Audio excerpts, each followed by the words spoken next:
critics are raving about HBO Go on Xbox.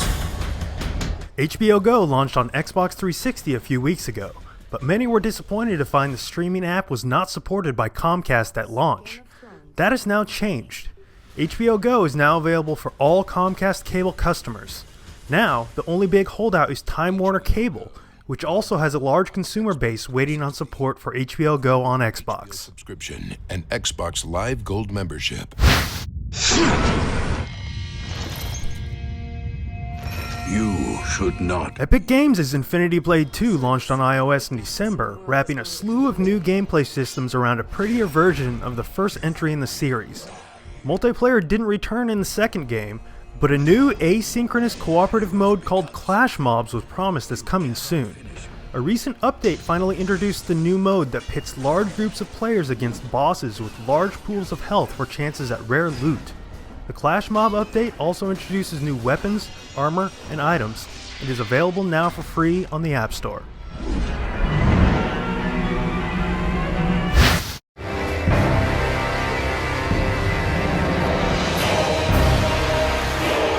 Dark Souls was a moderate hit on consoles last year. The brutally difficult RPG series captured a niche, fervent audience, and upon hearing that From Software was contemplating a PC version of the game, fans started a petition to show interest. Namco Bandai took note, and a new version of the game is now on the way. The Dark Souls Prepare to Die edition is set to hit PC on August 24th. What happened? Another bioterrorism attack. The BSAA confirmed it was the same one used in Eastern Europe 6 months ago, called the C virus. Capcom held its yearly press-only Captivate Games preview event a couple of weeks ago, and plenty of info and trailers are now available for the publisher's forthcoming titles. Resident Evil 6 is on the way earlier than expected on October 4th. Devil May Cry is shaping up with a new gameplay trailer, and Lost Planet 3 is officially on the way as well. The Kinect-powered Steel Battalion Heavy Armor has garnered some excitement among the press, and Dragon's Dogma is, well, still slated for release next month. You know, those shots of yours...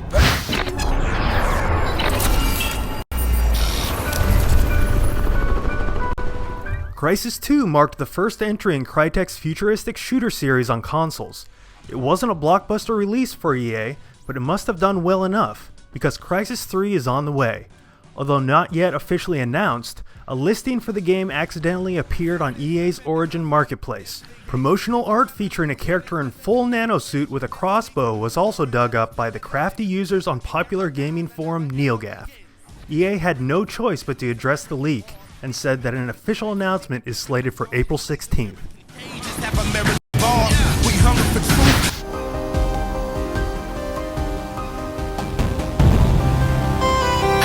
It's been a long time coming for Phil Fish and Polytron's quasi-3D platformer, but Fez is finally available on Xbox Live Arcade, and it has received a warm critical reception.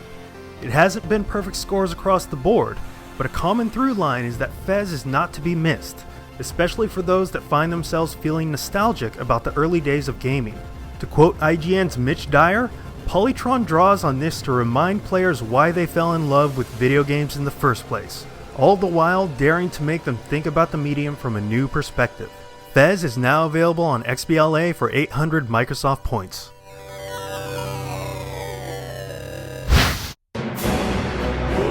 Hi, my name is Ricky Gonzalez, and I'm here to tell you about the new Kinect integration in Skyrim. Bethesda Softworks just can't stop offering more features and free updates for its blockbuster release from last year, The Elder Scrolls V: Skyrim. The latest update in the pipeline is set to bring Kinect-powered voice support to the game. Over 200 voice commands will be at players' disposal for things like switching weapons, commanding followers, managing inventory, and much more. The free update is set to hit the Xbox 360 the week of April 23rd. Ally, follow. Issue commands without entering dialogue. And now, random coolness from the week. Check out a clip from a touching short film about a boy who built his own cardboard arcade.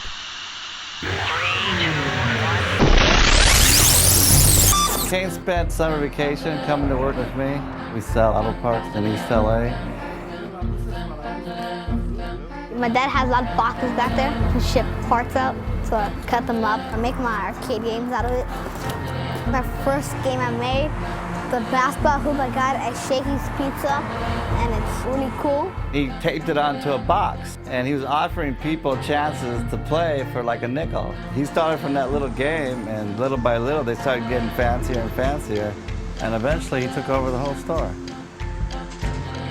I met Kane randomly. I had to get a door handle for my 96 Corolla, so I pulled into this used auto parts store, and I just came across this elaborate cardboard arcade.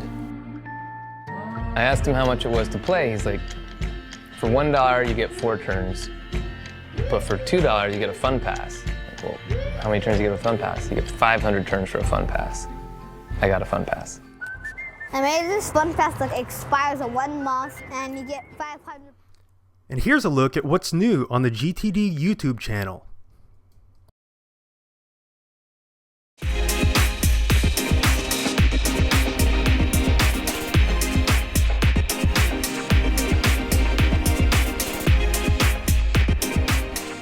Okay, people, here we are. Minecraft. Yeah. This week saw the start of a new Minecraft video series on the GTD YouTube channel. The idea of doing game-centric video series is a request we've heard a few times, and things are kicking off with Minecraft. Give it a look and let us know what you think. And that's the news for the week. See the description area for links to the week's full stories and our partners. If you like the show, please subscribe, like the episode, and spread the word. Thanks for watching, and we'll be back again next Saturday.